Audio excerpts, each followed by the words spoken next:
Hello and welcome to the Yogscast. Today we're joined by a very, very special guest. It's Jonathan Ross. Hello, Jonathan. Hello, thank you for having me here. Jonathan Very is privileged to have you. He's a pillar of the establishment. he's the biggest chat show host in the UK that we've got. He's an avid gamer, a collector of comic books and merchandise and games. Loads of Japanese toys and things and bits from the past. And I've been playing games probably since before you were born. When were you born? Can I ask you that person? 78. No, not that. Actually, yes, no. Because I used to play in arcades when I was about 74. I used to play a game called Scramble in arcades. And I finished. Is it about eggs? No. Scramble was a great game. You were in a little spaceship, sideways scrolling, and there were buildings, and you had to drop bombs onto things that were shooting up at you. Then you had to go down low sometimes and go in front of them and shoot them all. But then you had to push forward, go far right of the screen as you could, so you then had time to pull back Was and this get made down of low. wood and valves? It was. You had to boil a kettle because it was steam operated. Right. So I completed a whole arcade game before, never mind you were born, before you were even in egg and form. Wow. You weren't even. I wasn't even a twinkle in the milkman's eye. Your parents were probably both still virgins when I was playing video games. Are you talking about pinball? Are you just calling it something a bit? Early video game. It was a video game, okay. Well, we got you in Minecraft. I know, I've noticed that. What do you think? What do you think is your... The graphics are charmingly unsophisticated. I'm imagining it's a large part of the appeal. I've tried playing this game before, and can I be honest with you, I got a little bit bored.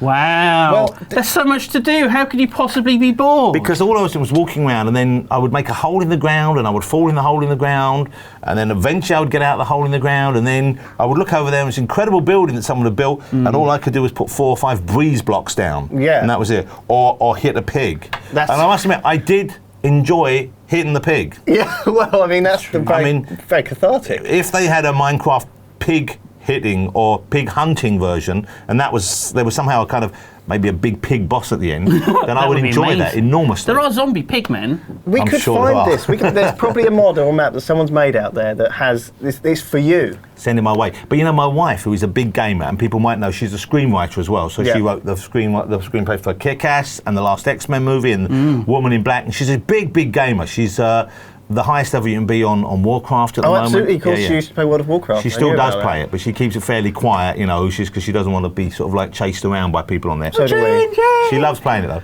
and she really wanted to play this game. She's perfect because she loves time management games. Now, I don't know who Honeydew is. That's Simon. Okay, well, Simon, what's going on down there in your trouser region? As if I didn't know. Is that more hair? It's a sort of little happy trail. I don't. That's not making me happy. What do you It mean? makes me happy to show it off. Why are you doing this to other people? Shouldn't this be a safe place? Look, I like to just air out. Oh, I'm throwing eggs at you, and your happy trail is creating ducks. Well, that's part of the magic. That's what makes us particularly happy. The fact that little chicks are born from it. I love that. I do like seeing the little chicks, actually. With their huge heads. Yeah, I like their heads, though. I like that. And I killed a pig earlier on here, and then I took the pork chop that the pig gave me, and I used it to try and kill another pig. Does that make me a bad person? Yeah. I think so. That's it? No debate? Just No, not really any debate. Yes, you're a bad person. You clubbed a pig to death with, like, its dead brethren. That's pretty bad. Yeah. It's pretty shall we bad. show the audience what what you built in Minecraft? Let's go over. Sure, if you want to make them feel bad about themselves, if you want to make them feel envious about my Minecrafting skills. So this is what Jonathan was messing around with Where have you earlier. gone? I'm left all alone now. We're over here. Oh, I see. There we Okay, go. hold We've it. gone- So, W is to move forward. Try not to fall down in any holes. no, look, well, I've learned this trick. Double space, fly in. Oh, okay, you can fly. It's in creative mode. So you're more of a console gamer, aren't you, actually? Yeah, I love consoles. I tell you what I really love as well. I mean, I've got a big collection of consoles because I bought them all more or less when they came out. I mean, I got the turbo system. The TurboGrafx? The Sega. No, I've got TurboGrafx as well, and the Core Graphics, which was the American version, I think. No, Japanese was Core Graphics. American was TurboGrafx. Right. And the portable was great. It was the first 16-bit color portable screen game that I know of. How big was it? Was it like this massive? I should have brought it with me. The screen was only about that big, okay? Yeah, but the actual box wasn't that big, but it was a fixed, solid build. But you could plug an aerial thing into it and use it as a TV. Kind of like an old mobile phone. But yes, about the same size as my first mobile phone. And the great thing about it was it had it was colour graphics for a start. But the games you had on it, some of them were really good games you couldn't guess where. Like Splatterhouse was on that. You know, the early sideways scrolling kind of serial killer game. You had the mask on. Yeah, with the kind of hockey mask on. So and I bought it just so I could play Splatterhouse. And I had that was a famous arcade game, wasn't it? I think it was arcade. I think was it the? And I'm mixing this up with the. There was one where you could save the game on the card there and then plug it into the arcade, but I think that was the Neo Geo. You could do that on. So I had them all, but I started with the Sega Mega Drive. No, before the Mega Drive, I think it was called the Master System. Master System. That was my first console at home, the Master System. Before that, I had an Amiga. My wife was playing in before. She had like the early BBC programmable game computers and that kind of thing, and the Sinclair, I think. So we had the Master System, then we went to the Mega Drive, which was an awesome machine. I've always loved Sega hardware. I wish they were kind of still making it, because I thought the Dreamcast was fabulous and had some great games on it. Then we moved on to Nintendo, we bought them, and then the Super Famicom N64 was great as well, and we kept with all those, and various portables over the years I bought, like, are you familiar with the Bandai Wonder Swan? Oh my God! What? The Wonder Swan, yeah, which was a kind of, I think it was a Neo Geo portable that came out, but it was a black and white, mainly for Japanese RPG games. But I bought it because there's a Japanese comic I love by a guy called Junji Ito called Uzumaki, which means spiral, about this weird town where people are turning into snail characters. Yeah. Well, there was a game.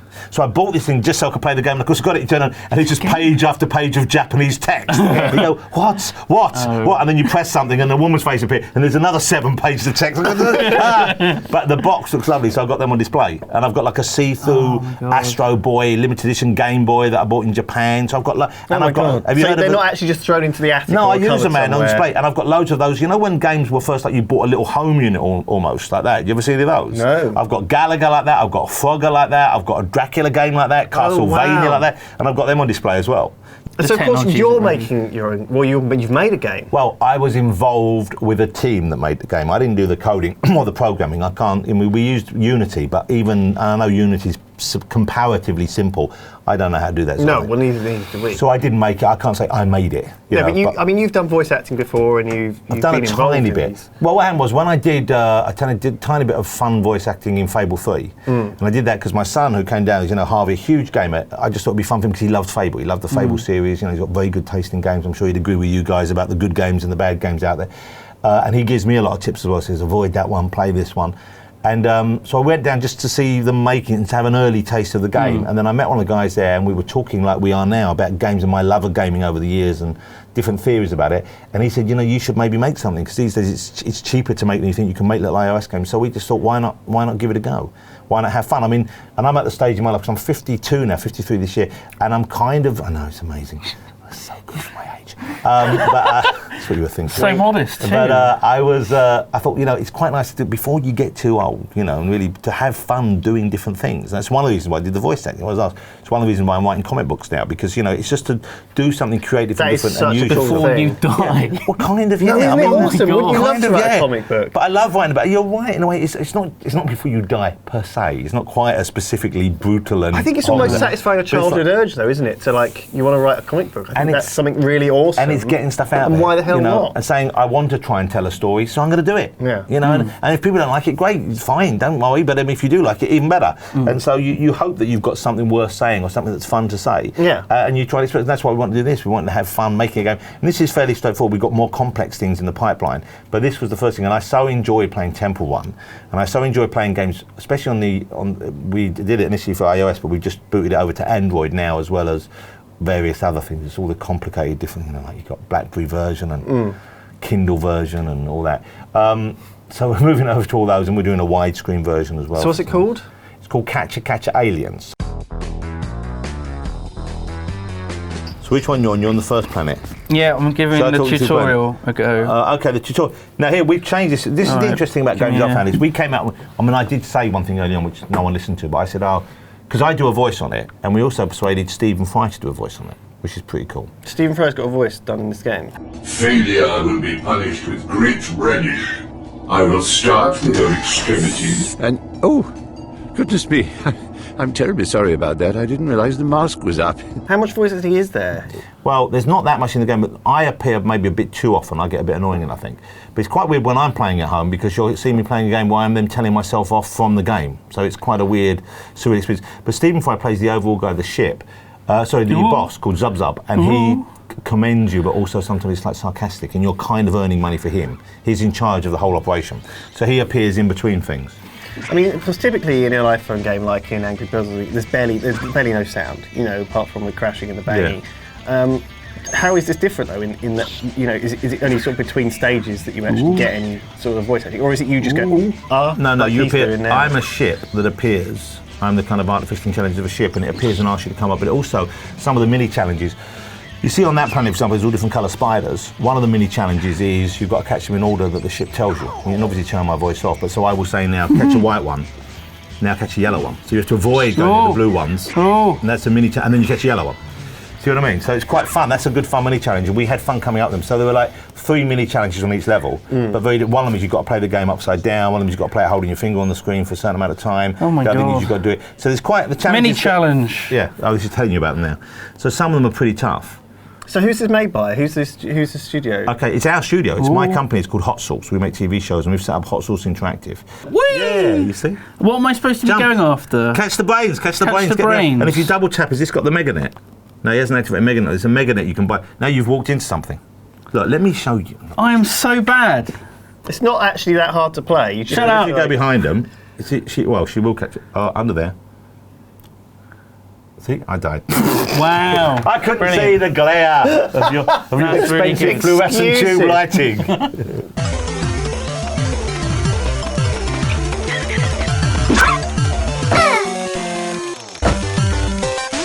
Oh dear. It's nice at the moment that we can do it as a sideline to my regular day job, my wife's regular day job, and really just do it and enjoy doing it, So it isn't like the pressure's on for us. We've got to try and make a hit. We can actually do something and say, okay, we really want this to be. I'd rather lose money on something, frankly, but it'd be really nice to look at and nice to play than to bring something out cheap and cheerful and try and screw cash out of people. Yeah, well, Because absolutely. we love games and we want our games to be good. You want to make games that you want to play, I guess. That's exactly. the key. And I do play this. I play this sometimes sitting on the toilet. With this iPad? Or? That iPad. That actually is I only use that in the toilet. Oh. The minimum amount of work has been done. Want me to beam you up? Then just touch the ship.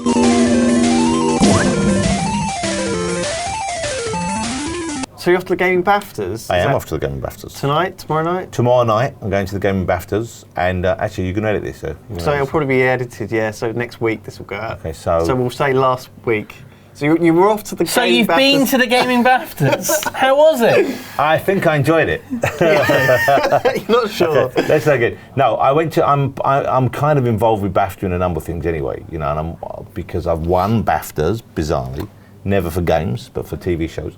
And so I've always, they knew I was a gaming fan, so they've invited me down a few times, and I often go. I've met a few of the kind of big figures of the gaming world, so it's always exciting. I was excited last year, I met a couple of people from Steam, but this year, of course, Gabe Newell was getting the fellowship. So to meet Gabe Newell, that's exciting, isn't it? Yes, yes. Gabe. The fellowship. Gabe, of the BAFTA. man. I'm the tempting legend. to sing "The Cake Is a Lie" to him. Oh God! Imagine how Think many you'd like times he that? gets that. Think It's you'd like like that? almost like a catchphrase. It'd be like saying, "I don't believe it." To Victor Meldrew. Oh my God. I might maybe because I have to give him the thing, and I was very tempted to try and put it inside a kind of case that was locked right, and make him pay me for the key. or make him use a portal gun to get inside. Yeah, so how good's your portal gun now? £1.13.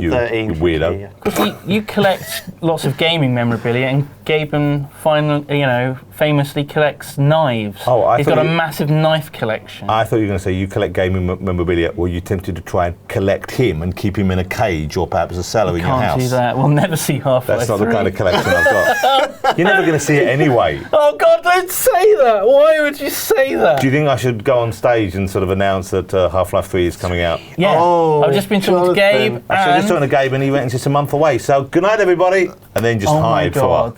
That would The be internet amazing. would collapse. What if he actually was going to announce it though, and then you sort of spoiled his You stole announcement? his thunder. I think I might announce He was it. really, he was like when I was age of red. Why don't I just announce it? Just do it. Just do it. Just announce it. And Do say, it. yeah, I Half-Life dare 3. you. I was sorry I'm late on stage. I was just playing a special preview of Half-Life 3 that is out next month. So anyway, here's your fellowship. Bye. Oh my God. Oh, Gaben. I don't know. I wouldn't. He's a powerful man. I wouldn't mess with him, Johnson. All the knives as well. Yeah. I like the fact you slipped into the familiar Gaben there as well. He could have like knives secreted all over himself. He like, won't have a knife secreted on him in polite company. He needs to protect himself Does he? from all of the rabid Half-Life. fangirls.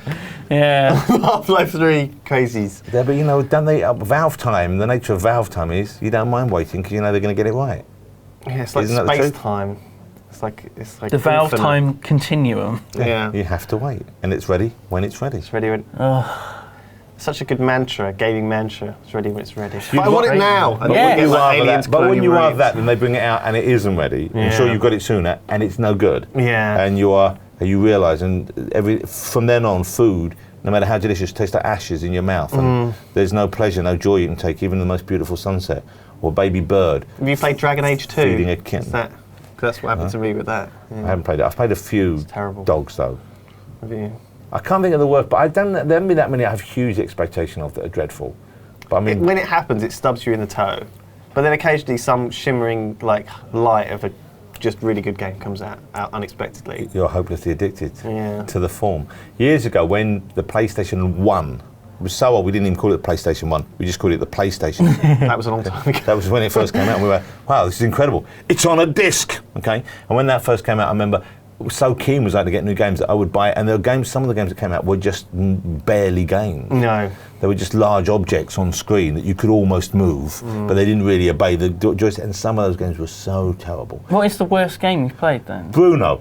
Bruno. There was a game called Bruno made by a French software company, and I bought it when my son was little. I thought he might enjoy it, and it was kind of an unattractive dwarf or What? leprechaun or some kind of a thing But you evolved- with a big nose, like a pixie or maybe an elf, I don't know, wearing like a loincloth. Now more and more it's sounding like it's right up your Did street. it have a happy trail? It didn't have a happy trail, but maybe I didn't get that far into the game.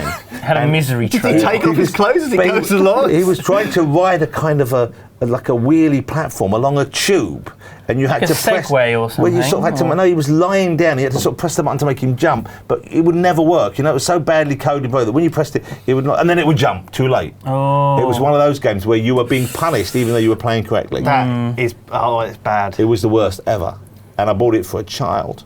A child. That was his worst birthday But for a ever. child to play.